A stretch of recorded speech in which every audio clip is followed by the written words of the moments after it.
They are... No, so Cyclops is the Gap. The Gap is the high end. No, Banana Republic's the high end. Right, that's what I'm saying. So Cyclops is the Banana Republic. No. Oh, I thought Keen. Yeah, because Cyclops is the highest. Okay. Keen is just an operative Cyclops. Okay. He's not the top. Yeah, so do it that way. Okay, so... Fuck.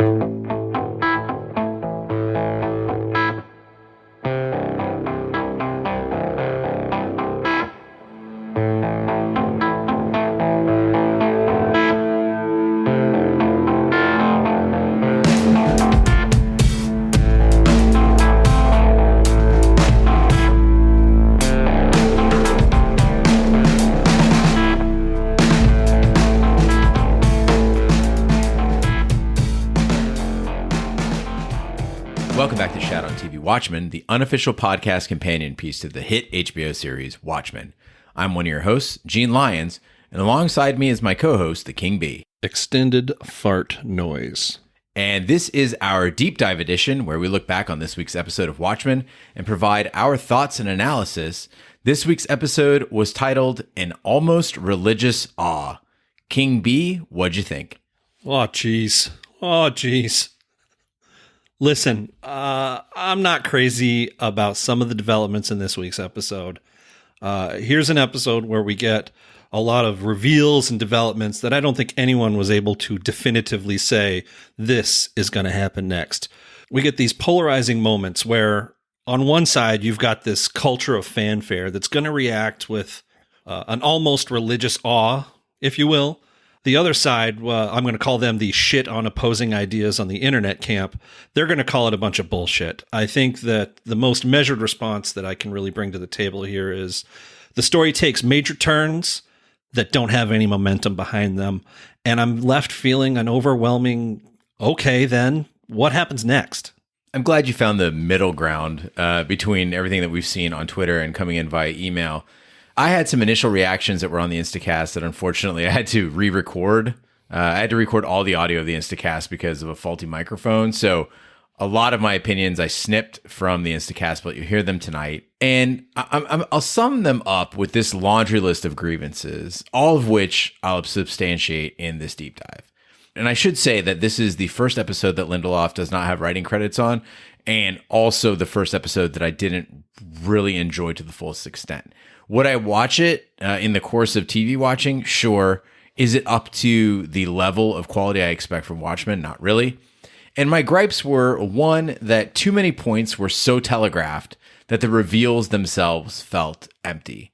Two is that the heel turns, people turning from good to evil or neutral to evil, were so overt and so sudden that they just didn't feel genuine. Three is that the cheesy nostalgia flashback effect that King Bee, you were so glad that we avoided in episode 6, showed up in episode 7. And I really hate when TV does this. It's that, flashing back to something somebody thought so we could jump in their head. And we just saw episode 6. We remember all the things that Angela saw. You don't need to flash them there for us. The Vietnam stuff, sure. But Will Reeves stuff, again, how many times are we going to see Angela with a noose around her neck, kneeling down near a tree? We get it. And then finally, 4 is the whole thing to me felt like we'd fast forwarded to the final painful season of a show that had been on for like 7 seasons, just grasping for any new plot line or twist to keep things interesting while abandoning the core of what made the show great in the first place. And I'm thinking of shows like Lost, like The Walking Dead, where basically you don't have to pull tricks like this to keep us interested. We're already hooked on this narrative, and it just feels like they were jumping the shark in season 1, which is really weird. Now, the silver lining, I will say, the thing I'm hopeful for is that maybe this sort of kitchen sink episode where they threw all these ideas at us sets up a really amazing episode 8 and 9. Kind of that proverb that goes along with Watchmen that you got to break a few eggs to make an omelet. Maybe episode 7 took one for the team, got things set up, and 8 and 9 are going to be fantastic.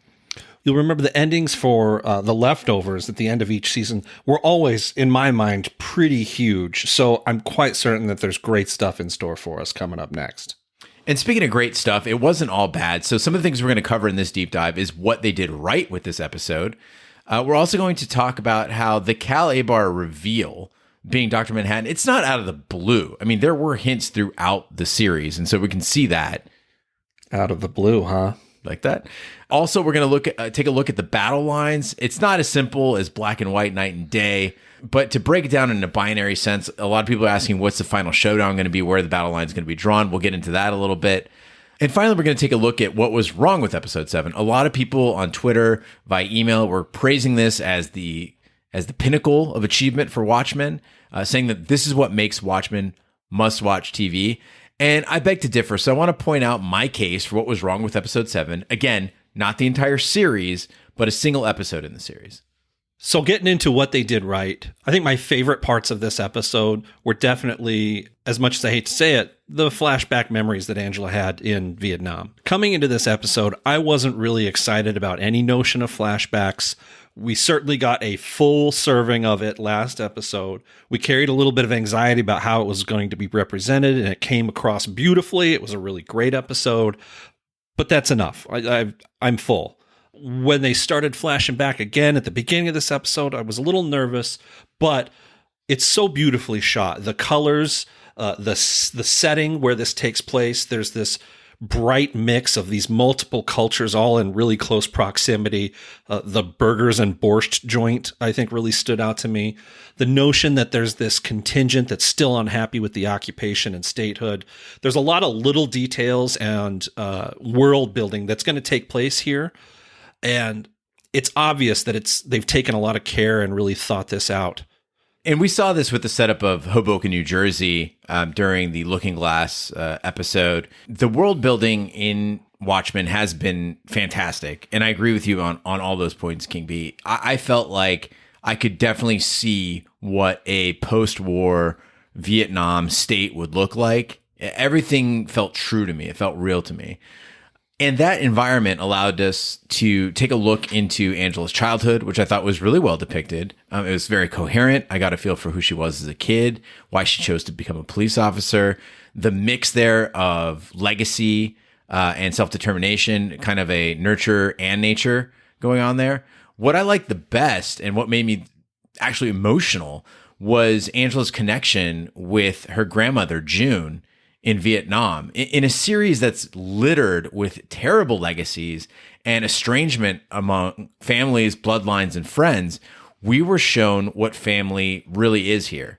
And I come from a big family with intensely close bonds. So that feeling of comfort and belonging really resonated with me, that Angela finally found this missing piece to her life. To quote Johnny Cash, that nothing feels better than blood on blood. It was a beautiful tie-in to the time that Angela spent with June as Will during her nostalgia trip. So she's already met this person. We didn't realize that she met this person in her childhood, lost her so quickly, and that gives added impact to that nostalgia trip where she got a few more precious moments with her grandmother and seeing her as a young woman. Conversely, I come from next to no family with really zero close bonds, but I do have really fond recollections of my great-grandmother who, I don't want to say she looked like this lady, because, I'm a white dude, but they dressed kind of the same. They both had that short curly haircut that was done up very nice. And they have this delicate, graceful way about them. I was really touched by the grandmother's interactions, especially that initial scowl at the orphanage lady in the beginning. She goes, "This lady always talked to you like that?"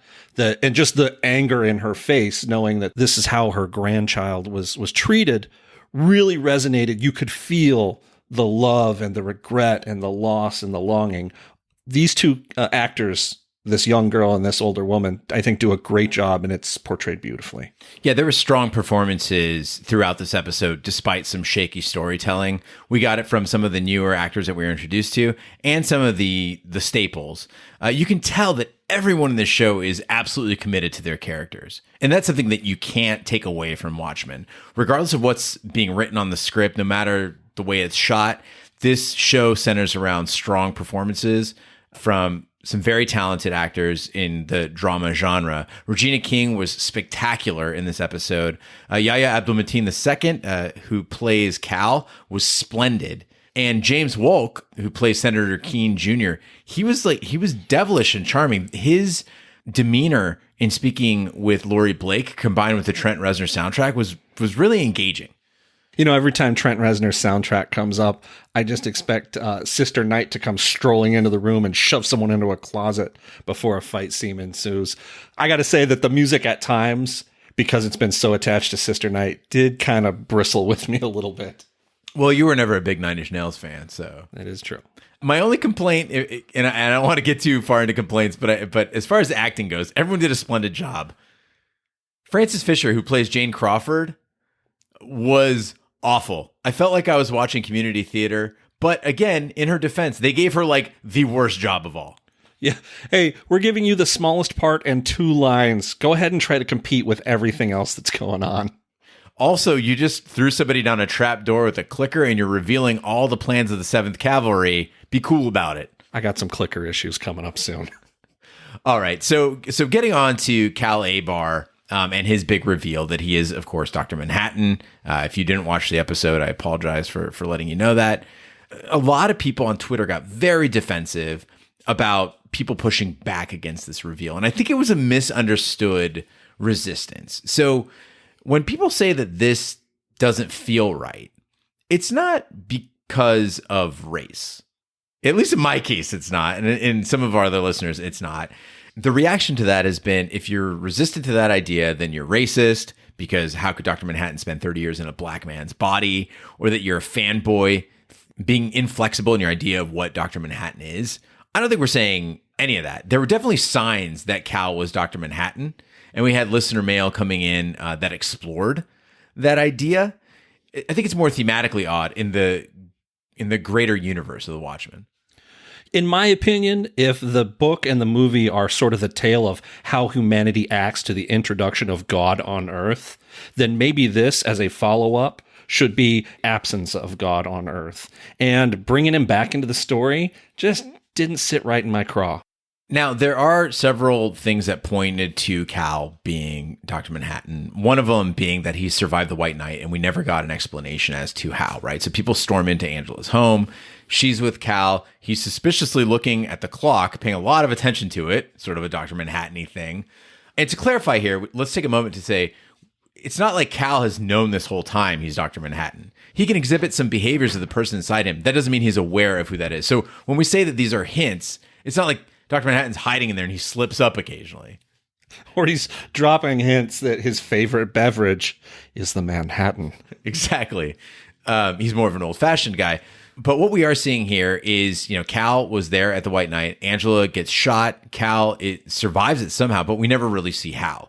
Now, some people have said he goes all blue glowy and Manhattan's out. I think that would be a dead giveaway to him that he is Manhattan and he doesn't know that he is. So maybe he just ran away. Maybe he died and reassembled himself. Who knows? Or maybe Judd just saved them, as we all have kind of speculated before.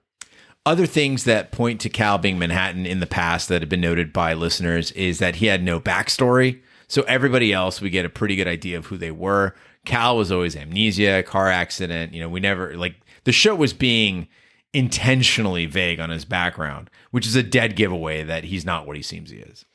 But then, if that were the case, you could also argue that Red Scare is Dr. Manhattan. Fuck you! I think he's a very underutilized I would character. watch a Red Scare show all day long. The big giveaway that a lot of people keyed in on, and I apologize for anybody who wrote in about it that I just absolutely dismissed, is the egg scene, right? So Cal's making eggs. The kids ask him about heaven and the afterlife, and he dismisses it and basically says that nothing happens to you when you die. It's kind of like before you're ever born. Where were you then? That cold indifference and scientific view of life and the life cycle seems consistent with a Manhattan view of the universe. Other indicators, Cal's always reading, a voracious reader, which would, if you're a show writer and you're trying to show somebody who's real smart, then you always show him reading stuff. And of course, that Laurie Blake was hot for Cal, right? Something about him that kind of turned her on or caught her attention. And it was actually the John Osterman inside.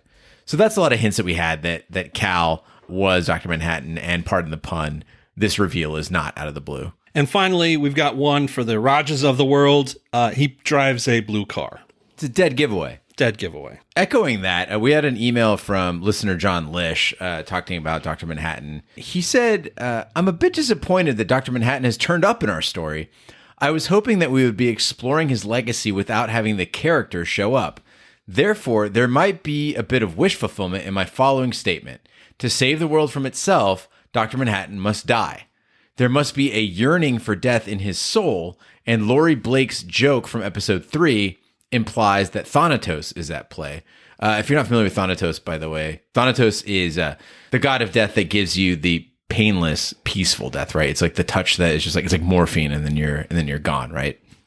He says this would work with his years spent as Angela's partner, expressing his eros impulses. Now, eros, obviously, the god of lust, right? So despite being a god, Dr. Manhattan still struggles with human impulses. I've been wondering about a meta-conspiracy which combines the different players together, and everyone wanting to be free of Dr. Manhattan for various reasons seems to fit.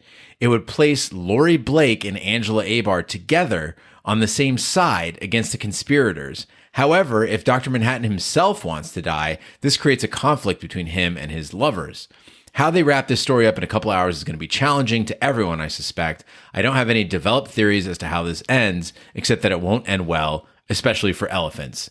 Still, if Lindelof and his writing room team kill off Dr. Manhattan, I will be impressed. Regards, John Lish. I hope John's parents had the foresight to give him a middle initial that starts with D, because wouldn't it be great to be John Delish your whole life? I'd put that on every business card. John Lish does seem to be keyed into something that was echoed by Damon Lindelof in an interview with a Hollywood Reporter. Lindelof, the show's creator, says, once we landed on Angela Abar as the center of the show, the new rule became that any legacy characters we were using, so Adrian Veidt, Laurie Blake, Hooded Justice, could only be used in service of Angela's story. So she is the sun. Everyone else needed to be orbiting around her. So that raises the question, how could Dr. Manhattan, a man with the power of God, be in service of Angela's story as opposed to the other way around? And based on his past, Dr. Manhattan's past, and all the tropes of Greco-Roman mythology, the answer was intuitive. Love. We knew this relationship could only work if Manhattan took the form of a human, and so the idea of Cal was born. Yeah, it came early, almost from the jump. Lish the dish with his finger on the pulse. Good call, my man. Yeah, really nice work, John. So we're seeing that this is the turn that the show decided to take. It doesn't mean people have to be okay with it, though. And that really leads us to what was wrong with episode 7. Now, we're not arguing with the way the show is going in the sense that we might see, as we said, something in episodes 8 and 9 that is fantastic, that blows our minds, that changes our perception of what the Watchmen is all about and adds a dimension to it that we've never considered, right? I'm open to that. All I'm saying is, based on what I've seen so far, there are some issues here. And Ash Schlafly wrote in an email about the reveals and about how Manhattan's twist makes no sense. And it's very insightful, as we're used to getting from Ash. She writes in, I've now watched the episode twice, and I'm sad to say I really didn't like it. My initial watch was filled with groans and eye-rolling about the reveals. I kind of want to unpack why and offer some maybe helpful commentary that I think may help us make sense of Big Blue coming in for the big reveal. Here's a brief summation of my issues with Dr. Manhattan being introduced as having been human this entire time. I get that Doc is capable of love, or at least wants to have this capability. He wants to love Laurie, he wants to maintain his relationships, but he finds himself rendered totally incapable by his condition, which turns out to be much different than the human condition plaguing the rest of us. Famously, Dr. Manhattan loses his humanity, and this is a massive plot point in the source material. Dr. Manhattan is something else. He is beyond what humanity is capable of, including empathy. Does that make him a god? Does that make him a villain? I don't know, but it's a crucial aspect of his character, and I can't imagine him wanting to throw himself into the body of a human because he's fallen in love with another human. Further, John can see the future. He knows what his past and future will be. Thus, why would he not warn Angela about the White Knight, or about Joe Keane, or about any of it? He would have to know that by returning in this form, it would allow Keane the ability to take advantage. If he just stayed on Mars, none of it would happen. So it just goes against all logic, something Dr. Manhattan has in droves. And if they decide to say his view was blocked by being human, I'm going to scream at the fucking TV. Now, to some positive thoughts, because we don't want an American God situation on our hands where your listeners start rebelling because, God forbid, you're honest when a show is shit or makes shitty narrative choices. One thing I do think is potentially interesting with Dr. Manhattan is his contribution to a story that is increasingly becoming about privilege versus those subject to the dominant class. If they stick with canon, John Osterman fled the Holocaust before becoming Dr. Manhattan. Much like Will Reeves fleeing the Tulsa race riots and Angela surviving the racist-fueled things in her past, Dr. Manhattan provides another face, another case study of sorts for what happens when humanity is at its worst. And that comes from Ash Lafley. It's always tough for me to follow up on Ash's comments. That lady and me operate on two different levels. Well, I think what Ash is saying here ultimately is that our opposition to Dr. Manhattan taking this twist is that of all the characters that would be motivated by love and giving up all they have to be in love, it wouldn't be Dr. Manhattan. And the reason why that makes sense is like, look at how many failed romances he's had. He gave all that up. He gave up what he had with Laurie. He gave up what he had with Janie Slater. He couldn't hold on to this thing. That's his kryptonite. That's his weakness. And so to give that up and wipe his own memory, it just doesn't feel right. Now, again, I'm not taking away creative license from this writing team. I want to see where they take it. What I'm saying is it didn't feel right for me because this is a character that I think we all recognize. It's like Batman using a gun. It's not what the character does. Back to what I said at the start, they give you this abrupt change in direction, but there's no nudge or momentum toward that direction. So you're just kind of left wondering, okay, now what? Some of the other things that bothered me about this episode was that everything was telegraphed, meaning that the reveal of the elephant would have been really cool if they didn't spend 5 minutes talking about what's Angela connected to, and you can't see it, which tells me there's something weird in that room. And then they show us the elephant. I'm like, if they wouldn't have played it up and she was just trying to find Will, and then there was an elephant, you'd be like, what the fuck? You know, it takes away the impact of it. Same goes with the reveal of Dr. Manhattan being inside of Cal's head. It was dragged out to the point where I was like, oh, okay, she's going to hit him with that hammer. Like, don't show me the hammer. Hit me with some surprise. Everything was telegraphed and it took away from the impact and the enjoyment of the show. Let me ask you, when that elephant shows up, I don't remember seeing a roll-up door. There's no giant shovel. How'd they get that elephant in there? What are they feeding him? And how are they cleaning up after it? Well, I think that the elephant, they're built around him. So he was there first, just taking a nap, and they just built around him. Or it's possible that the elephant was born in the room. And grown in the room? Grown in the room. But he's still going to poop in the room. That's true. June, Angela's grandmother, just dropping dead at the back of the car. She does have the kind of slow walk. You get about 2 steps of telegraph that something suddenly isn't right. She could have maybe started to speak a little bit slower or acted a little bit more out of breath. But yeah, it does just kind of happen out of nowhere. I actually had to rewind it because I was listening for the sound over the soundtrack because it was so long. And still just heartbreaking. Yeah, and to clarify for people who are like, wait a minute, I saw that coming. Yeah, no, I saw it coming as soon as everything was going great for Angela. Like I know she didn't end up in Oklahoma initially, so I was like, okay, so her grandma's going to take her, they're going to watch VHS tapes, they're going to have a good ass time.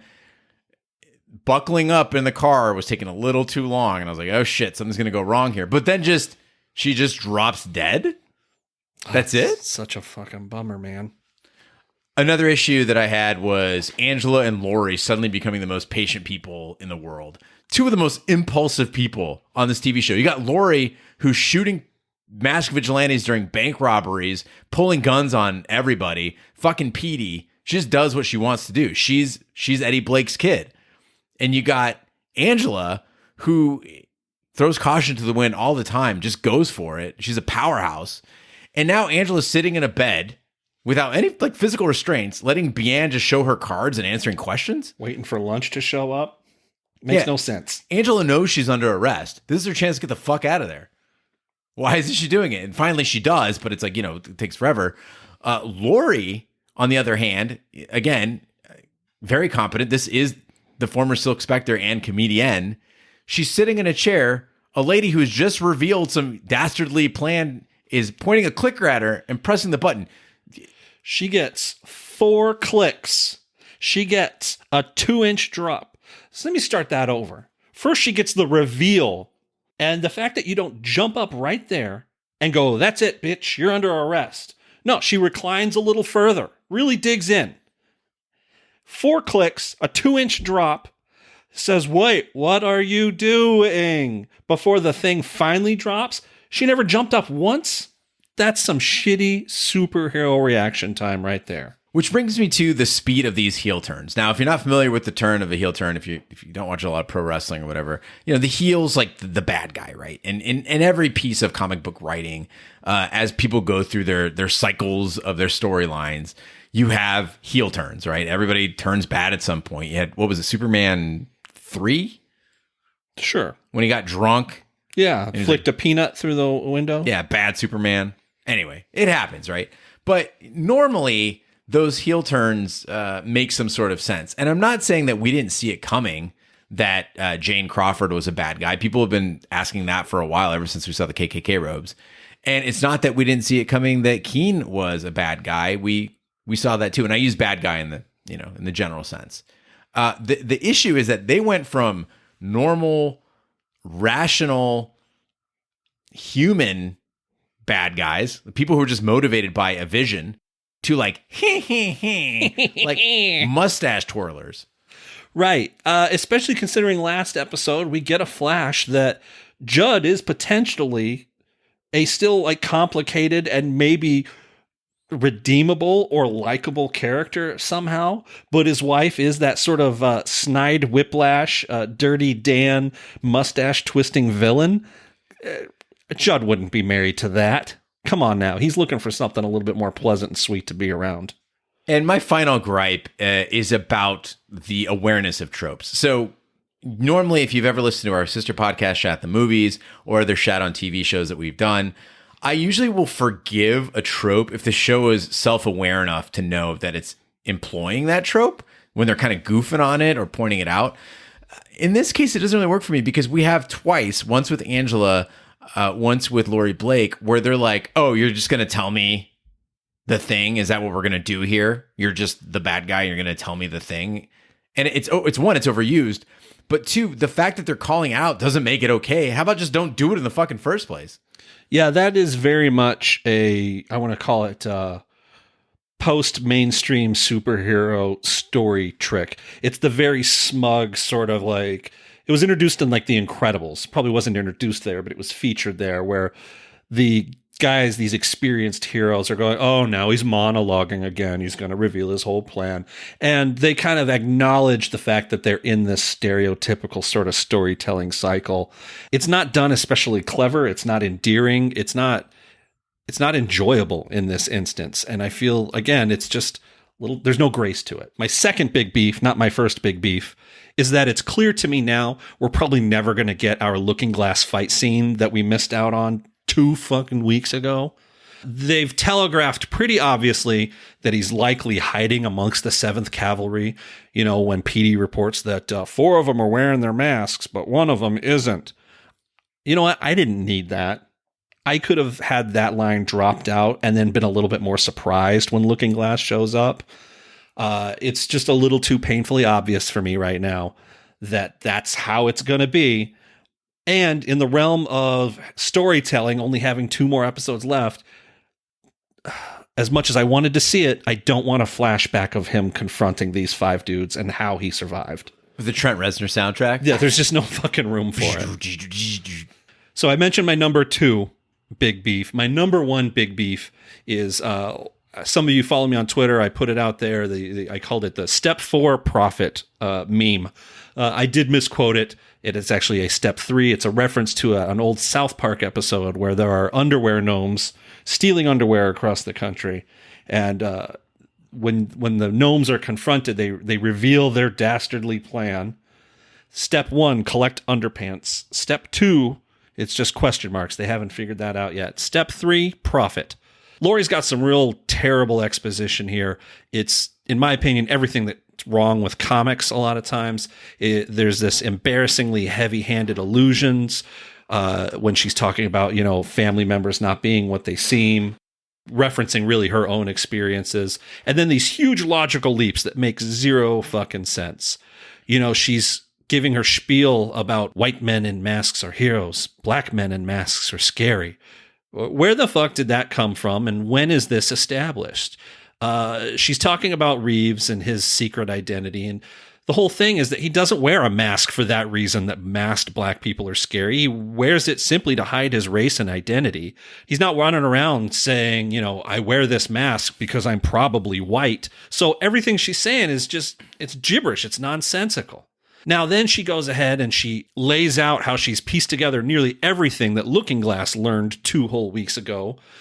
Let's be generous and assume she was able to deduce all of this from Angela's sedated ramblings over the past 3 or 4 hours. The plan, according to her, is the senator killed some cops so he could put them in masks, so you couldn't tell the good guys from the bad guys. That doesn't make fucking sense. You can tell the good guys. They're the ones wearing badges, regardless of whether or not they're wearing fucking masks on their faces.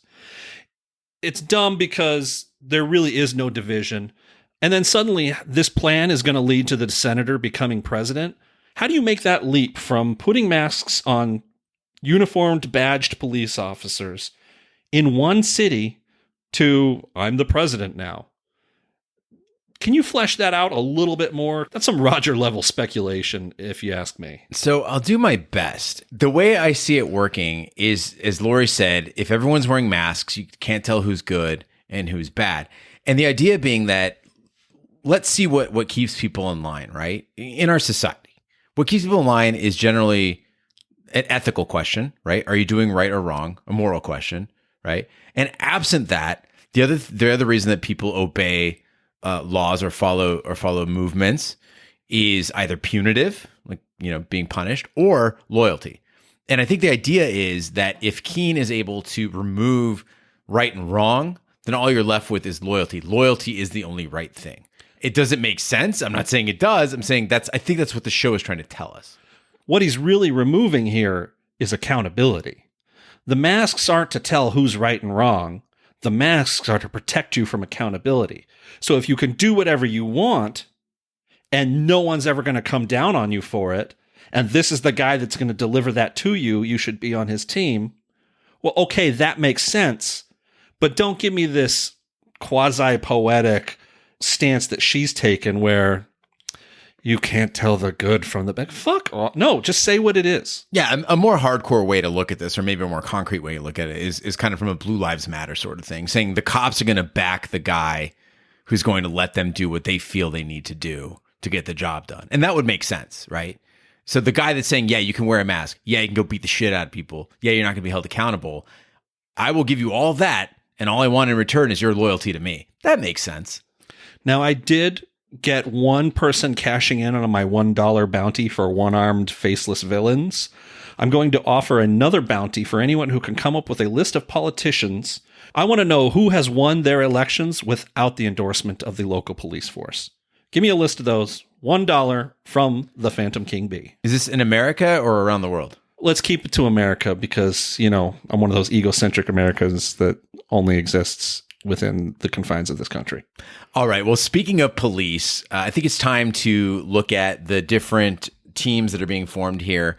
And I want to clarify that I never thought this show was going to be the kind of show that had Avengers-style battle lines, you know, that you're going to have the good guys versus the bad, and people are going to line up on different sides of that chasm and face off. But it does seem that it's trending in that direction, or at least some loose alliances are being formed. And so I want to go over kind of who's following on what side, just to give a layout of the map here as we enter into episodes 8 and 9. So on one side, I think it's basically Team Keen.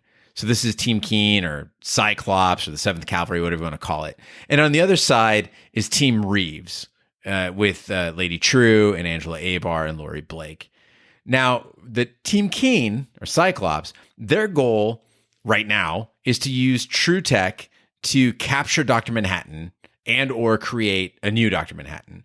Keen says it's hard being a white man in America. Again, I felt that was kind of heavy-handed.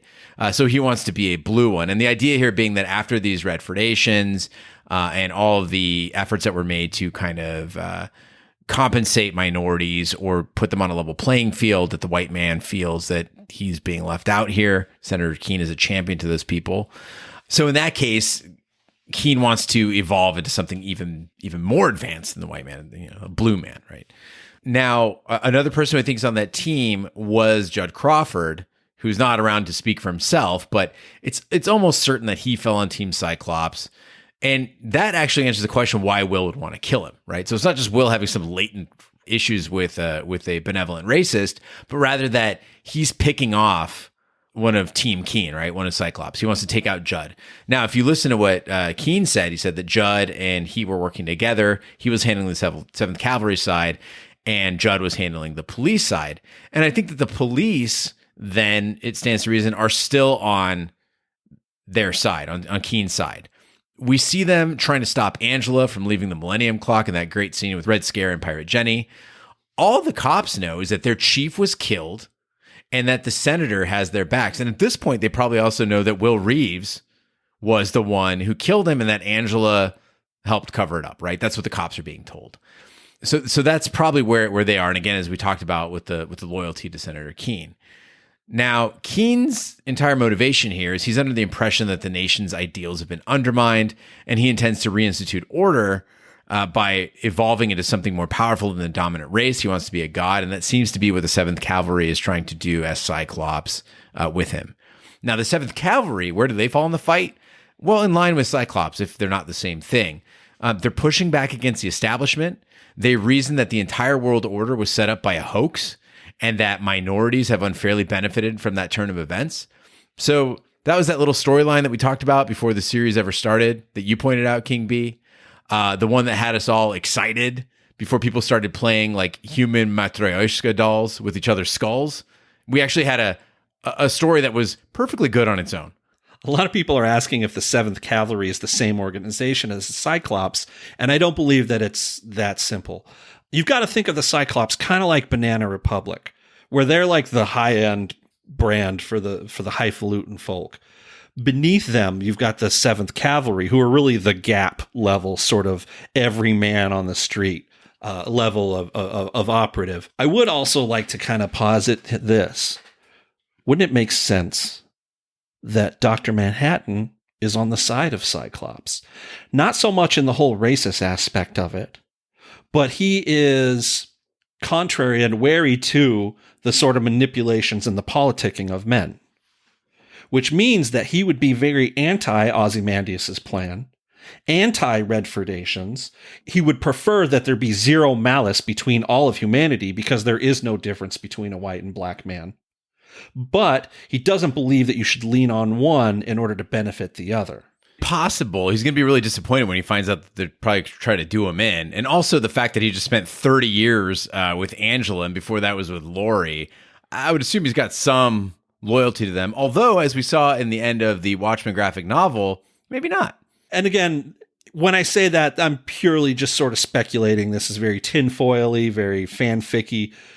But if the man is detached from humanity, he could react to a lot of these sort of heartstring viewpoints with a very cold indifference. But you're forgetting he's in love. I don't think he's in love. All right, moving on to Team Reeves, Trieu, Abar, Blake.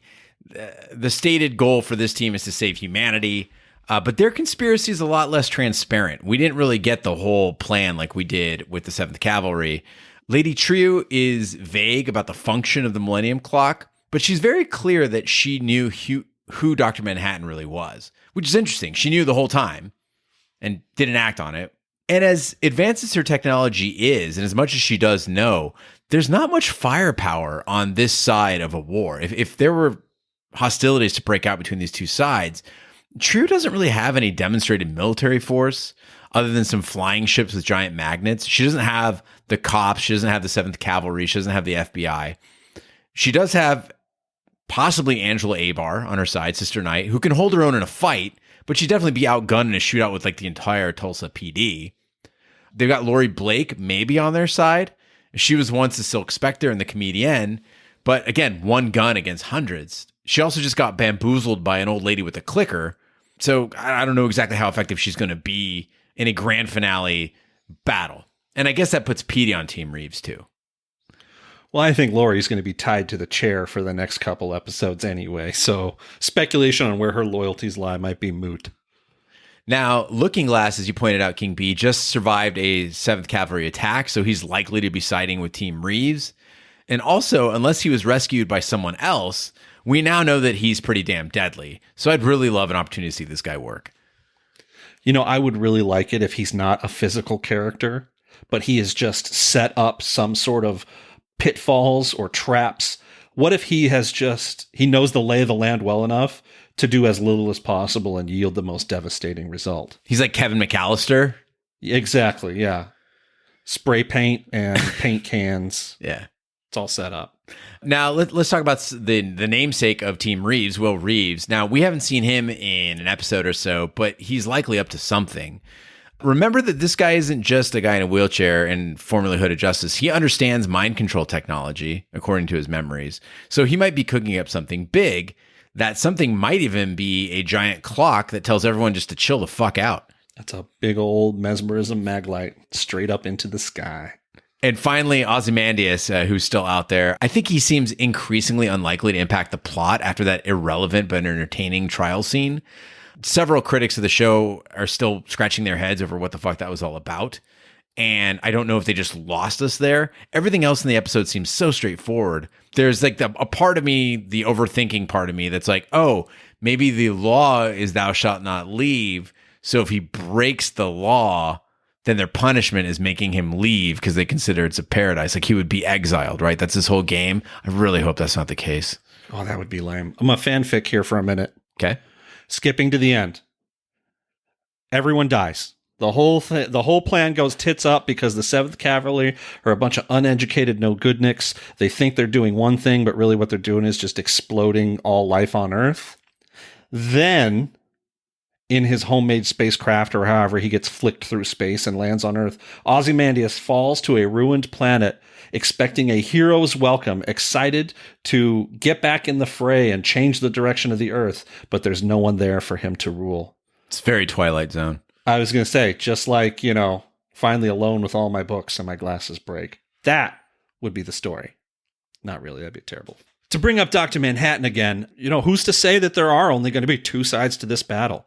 There is potentially many contingents in this game that are each vying for their own version of how it ought to be, which is really the nature of this conflict, is that each side feels that their worldview and how things ought to be run is really the correct one. Consider this possibility. Manhattan, in his supposed detachment from the human race, last we see him in the book and the movie, nips off to go create life somewhere else. What if, or when he does return, he wants to completely replace humanity with his own creation? Consider this. He's created a species that maybe he feels is an improvement on humanity, and maybe it's his creation that ought to inherit the earth. Not humanity classic, but rather his own ego given lifelike form. It's just as viable a story as anything else we've seen. Two parties that are kind of vying for his attention when both maybe realize his attention was not something they really wanted at all. It's dangerous to go down these roads because we're falling into the same pitfalls as we did with like Westworld. We're thinking of these huge possibilities, and the story is probably not going to go that far. I mean, King B, we just saw Angela crack Cal's head open and pull out a disc, and it's like, it's Dr. Manhattan in his head.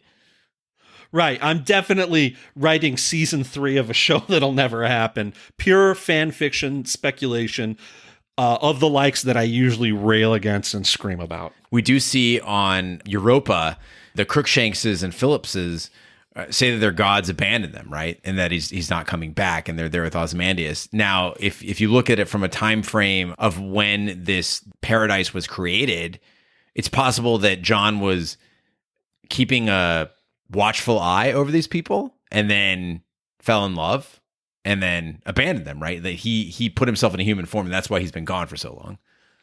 I mean, it might be one of those things where you place it in the oven to bake. The prosecutor says that they were the one law imposed by our creator, thou shalt not leave. She also mentions that Ozymandias was dumped there after their creation. Wouldn't it make sense if, in testing this new life form that he's created, he wants to make sure that they are free of the typical human drive or tendency to attempt control or manipulation. So what does he do? He places the ultimate man amongst his creation to see how his ultimate man fares.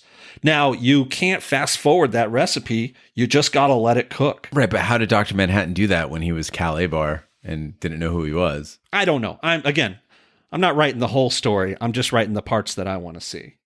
I really like the idea of introducing, the ultimate form of humanity into his creation to see how it fares. But ultimately, all that's a bunch of go nowhere, wishful thinking and speculation, because we kind of know how it's going to go.